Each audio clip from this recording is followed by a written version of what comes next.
All right, rise and shine, everyone. Welcome to your Tuesday, 6 o'clock. Jason and Alicia here with you. Yeah, we, of course, are following breaking news this morning on 94. We're going to get to Eva Anderson, who's live on the scene. We also are tracking another air quality alert that's in effect later today, Guy.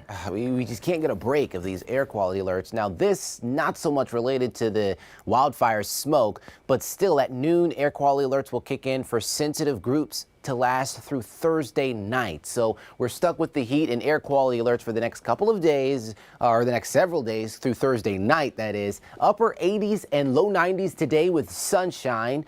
Winds out of the southeast 5 to 15 miles per hour, and a vast majority of the state under that air quality alert. You can see the metro counties and central, northern Minnesota, southern Minnesota, all included through 9 o'clock Thursday. I'm taking a look at your weekend forecasts and, of course, into next week. Rain in the forecast this weekend. I know a lot of festivals and parades are happening this weekend due to Pride, so something to just watch as rain chances start to increase. Taking a look right now at the Forest Lake split, traffic moving along really nicely through that area. And that's really the big story across the metro this morning as far as traffic goes. No incidents to report at the moment. We did have a stalled vehicle in Minneapolis just a bit ago, but that has since cleared up. So things are looking good all across the metro. I'll keep tabs on this and keep you posted in just a few minutes. Alicia and Jason. Megan, thank you. Of course, back to that breaking news we're following out of Minneapolis on what could be a possible case of road rage. In the last 4 hours, police confirmed one man is dead after a shooting that may have started on I-94. The victim was found here at Dowling Avenue and 6th Street North, just off the exit ramp on 94. Eva Anderson is live at the scene with brand new information. Eva, good morning. Hi, Jason. Yeah, police say that the victim was likely shot while driving on I-94 near the Dowling Avenue exit ramp. And we have video new this morning from the traffic cameras in the area just moments before emergency crews arrived. So let's take a look at that video. It shows a car similar to the one the victim was in, taking a sharp turn onto a grassy median off I-94 and onto the exit ramp. Police then arrived at the intersection of Dowling and 6th Street North. They tell us they found a man shot inside his car. And you can see in this video, the car crashed into a garage. The man was taken to the hospital and died. Police have not arrested anyone yet, and they also haven't released the name of the victim. I did reach out to them within the past hour and a half to see if we can get a little more information surrounding the situation and how the victim was shot. We're working to still hear back from them, guys. All right, still a lot of details to sort out here. Eva Anderson reporting live for us. Thank you. In just a few hours, Derek Thompson is expected to be charged in connection with the crash that killed 5 young women in Minneapolis over the weekend. We've learned Thompson is the son of former Minnesota State Representative John Thompson. Police say Thompson was impaired and going 100 miles per hour before the Lake Street crash. They also say it was not a chase because the trooper on 35W didn't have time to start chasing him. Thompson also has a long history of fleeing police. He was convicted twice in Minnesota and once in California for a hit and run that put a woman in a coma. And this morning, community is in mourning after gathering to lay those young women to rest. Gordon Severson has more on who the women were and how they're being remembered. We're going to let the families go first. So much grief, one building alone couldn't contain it. When the first few hundred people showed up at the Darl Farouk Center in Bloomington to pray Monday afternoon, volunteers filled the gymnasium and then started sending others to the football field to fit everyone in. Allahu Akbar. To pray for the families and to honor the lives of 5 young women who were taken too soon. They have a bright future ahead of them. They instantly get killed and senseless, I mean. After the service, several buses took community members to the Garden of Eden Cemetery in Burnsville to say their final goodbyes. Giving them space to heal, to process, to grieve. Community leaders say the 5 young women were best friends between the ages of 17 and 20. They were celebrating an upcoming wedding Friday night when Minneapolis police say their car was hit by a driver going more than 100 miles an hour. Police say the driver ran a red light and was likely impaired. Chief Brian O'Hara says all 5 women died at the scene. It's horrific, this car accident. It's a big impact for our community. A community that the 5 young women were very connected to. Leaders say they all had so much potential.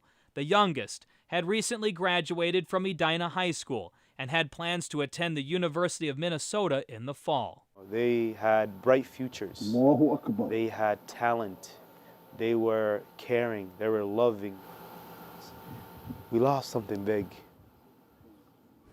Incredibly heartbreaking. Money is being raised right now to help the families of the 5 victims. You can donate at the address you see right now on your screen or by going to care11.com.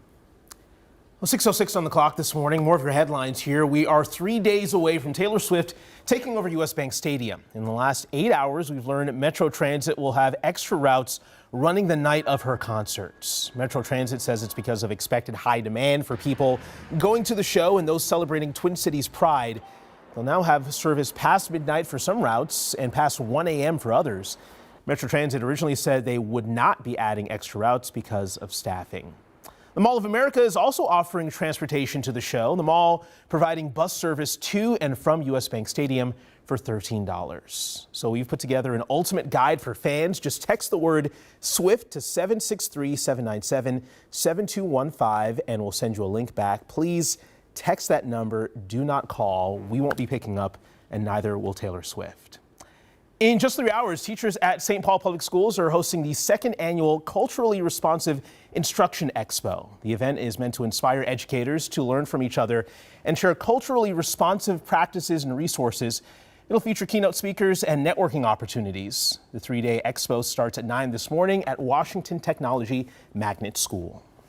Well, today is the start of our 90-degree stretch, meaning a lot of you will have your fans or air conditioners running on high for the next few days. So to save money on your energy bill, XL Energy says install a programmable thermostat so you can set it cooler for only when you're home. Also a good time to change your air conditioner filters or have your air conditioner coils cleaned to improve efficiency. Close your drapes and blinds if you can during the day, and if you have ceiling fans, use them. They help circulate cooler air. All right, let's take a live look over downtown Minneapolis. Right now, you can see the haze. Not bad at all. Sitting here at 71 degrees.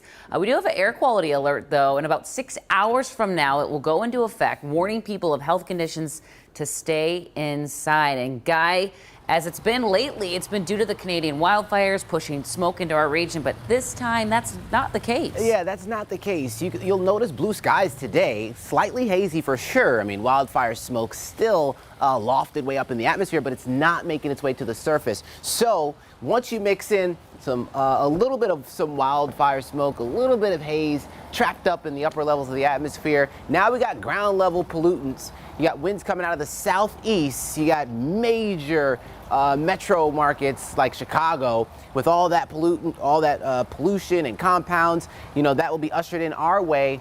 And with the hot weather, the hot temperatures mixed in with our traffic increasing later on, just not ideal to be outside for sensitive groups. So today we'll have those air quality alerts kick in at noon and then actually go through Thursday at 9 p.m. Yesterday we hit 91, yesterday morning 65, average high 80, so we are pushing about 11 degrees above average, lows right around where they should be around this time of season. All right, sun up this morning, looking over downtown Minneapolis, hot and sunny.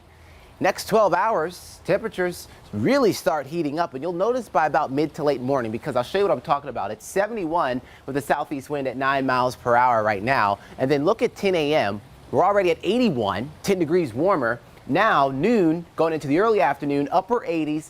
There's our high temperature, 4 o'clock. That's going to be the hottest period of the day. Overnight, clear skies, temps in the 70s. So another mild night ahead, another mild start to the day. Temperatures in the upper 60s tomorrow morning and low 70s. Very back-to-back patterns here. We'll kind of rinse and repeat with temperatures tomorrow, waking up to the upper 60s and 70s, and then, 90s again for the afternoon. We'll stay in this cycle.